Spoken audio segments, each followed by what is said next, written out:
yung pong sa kapalaran ng tao, kung po ba yung kapalaran ng tao ay nakatalaga na, kasi sabi niyo po kanina, binigyan tayo ng just ng free will. Oo. Tatanong ko lang po kung yung... Hindi, ikaw ang gagawa ng kapalaran mo. Hindi po siya yung nakatalaga, hindi po sinasabi ang Diyos nila. pag-ibig. Kung ano ang gusto mong gawin, kung mabuti gusto mo, papayagan ka niya. Pero kung gusto mo naman sumuha, pwede rin. Kaya, you are the architect of your future. Ano this is a 9 ng kawikaan.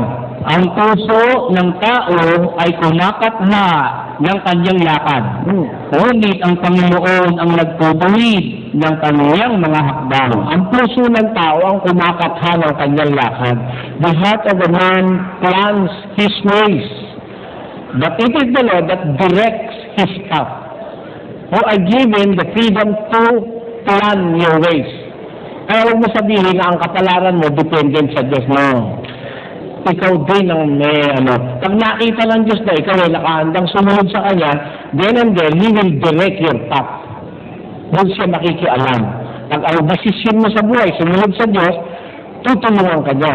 Pero kung gusto mo naman magpakasama-sama, nasa sa'yo yun.